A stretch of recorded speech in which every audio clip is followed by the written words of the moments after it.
I'm Pete Urban, host of Guess Who's Talking to Us, inviting very special guests on the show. Tune in to Guess Who's Talking to Us on Facebook, YouTube, and LinkedIn.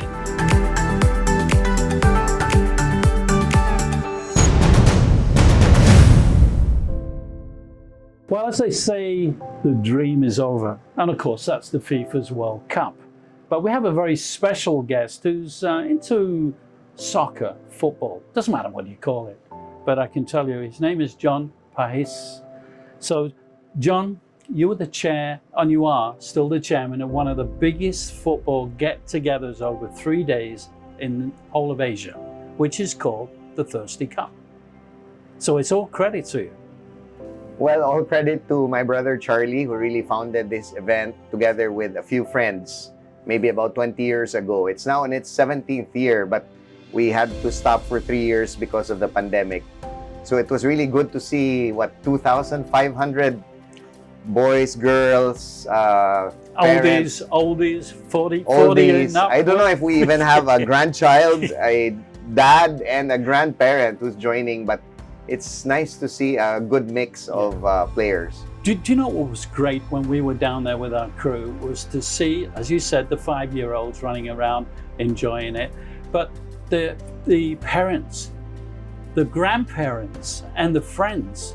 I mean, it was so nicely and noisy, if you can put it that way. And it's a credit. It's credit to Charlie. It's credit to you and all your team there. And I must say, you know what, if you didn't go down, you've got to go down on the 18th there, because the stadium, in my opinion, would probably be a little bit better improvement there, without any question. If you like food, that's the place to go. Watch football and enjoy food.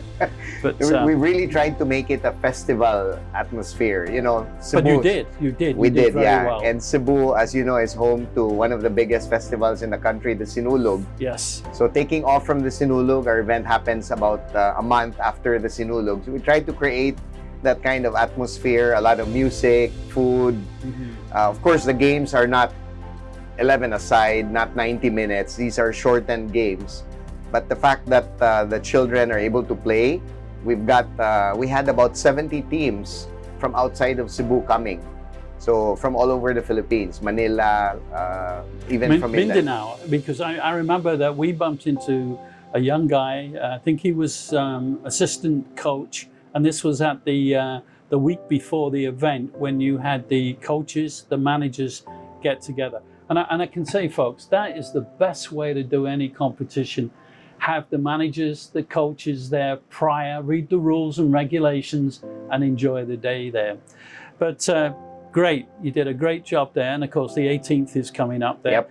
I must say as well, on the Saturday that our crew went down there, I look out of the window and it's raining. And I go, oh no. We get to the stadium and John, somebody must have been praying. It was sunshine. And then I'm saying, it's too hot. Yeah. So we actually made connections up there to have the rain at 6 in the morning, really just to wet the field. Geez. And by the time came at 7:30 when the game started, the sun came out. So perfect weather. And It was indeed. You know what, looking back on FIFA's World Cup, and by the way here, this is a replica of weight, size, but not pure gold, I can assure you, of the World Cup trophy there. So we thought we'd bring that down on a special occasion. And by the way, this is the first time it's been shown, filmed, and with our guest, of course, yourself. Thank you, Peter. Were you disappointed Honored. with some of the teams in the competition, FIFA? World Cup? Well, I think it was one of the more exciting World Cups that we've seen. And of course, I think many rate the finals as probably the best ever, but a lot of upsets, a lot of new teams that came up.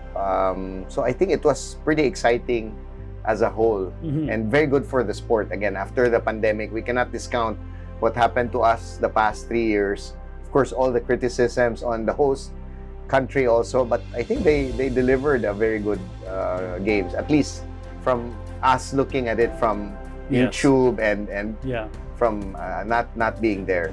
No question. Of course, I was disappointed with Germany. I was a little upset that England didn't do a little bit better, but they've got a young team. But Germany certainly, Portugal, Brazil. What about Brazil? Well, they were the top-ranked country expected to win it all, but it all comes down to these crucial moments when anything can happen. And I think they were just a few minutes away from getting that win before the score got tied, and then the shootout they lost. But I think that creates extra excitement. Of course, if you're a fan of that particular country, then it's very painful. But I think if you look at it as a whole, it was really good for the sport. I think really good for the sport, which is ultimately, if you want to, have more kids playing the game, I think that was able to achieve it. And of course, the final, France, previously the holders of the World Cup against Argentina. And what a great event for the Argentine captain. And then you had it, Lionel Messi. What a salute to his last World Cup. Yeah, and maybe about 2/3 of the game, we thought that it was a lopsided game until next thing you knew, 2 goals back-to-back by France. So it was like watching a movie that, maybe even better than a movie. You couldn't believe what was happening. After that, you thought that Argentina was going to win again, for sure. And then this late goal again and penalty shootout. So what an ending. Well, it's ironic because I was born in England, and then when we went to penalties, I shook my head and said, not again. And of course, it was no good. We could not advance through there. Yeah. I want to get your opinion on VAR, and that's the Video Assistant Referees tool on offsides. Deliberately, it's aimed at offsides. VAR, it made some mistakes. Yeah, but I think as a whole, technology has really helped sports because, again, not just with football, but I think with so many other sports right now, without that technology, we've seen in the past how games, in retrospect, were really lost because of the lack of technology. So I think that has helped a lot. I remember the Japan game, I think against Germany, was it? And again, the VAR was the crucial aspect there. So it's still going to be a person who will analyze the video recording. But again, I think as a whole, this technology has been helpful. Well, I'm thinking when you say that technology has helped, certainly in football, you have the chip inside the ball that registered if the ball's gone over the goal line, becomes a goal.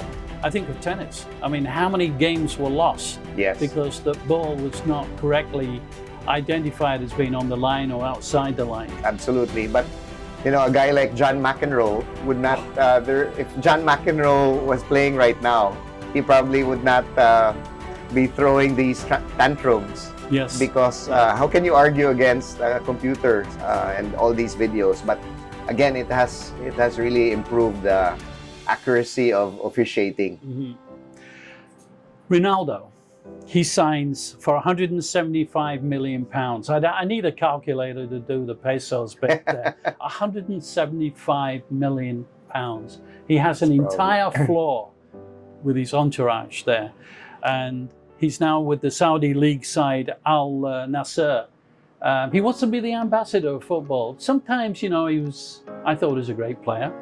But I think my question to you is, and I'm keeping my fingers crossed that I got it right, is Messi or Ronaldo, who's the better player? Oh, I'm a Messi fan. So I was happy that Argentina won. Wow. So I did a quick computation. I don't know if I got it right. About 9 or 10 billion pesos. 10 billion. 10 billion pesos. Oh, the 160 million pounds that you mentioned. Yeah. Boy. 10 billion. That's a lot of money. He doesn't It's need a lot the money, of sports stadiums that we can build in Cebu. Oh, of course. I hope Ronaldo tunes in to us because at OTB on the ball, because he could give us some money for the stadium there. There's no question. But anyway, John, we have a little special gift for you. Wow. Thank you. We can honestly say that John is always on the ball. You're putting me on the spot, on the ball. Thank you for this, Peter. Thank you. And thanks for your time. I know you're a very busy guy, and you know, with our camera guys, it's been a delight to come down here. And that's John Pahis, and I'm Pete Irvin, the host. And of course, you know me. It's for the love of the game, covering Philippine football. And don't forget, the national team, women's, are in the World Cup. Yep. Australia, New Zealand in June. Don't you forget, they need the support there. And certainly we'll be looking forward to the 18th Thursday football event in Cebu there. Thank you, Peter. So John, once again, thank you. Thank you. Thank you for bringing this. It's a pleasure. This has been brought to you by Sun Sports and Bad Beat Sportswear. Share, like, subscribe and ring the bell for news, interviews, breaking stories. Thanks for watching On the Ball Report.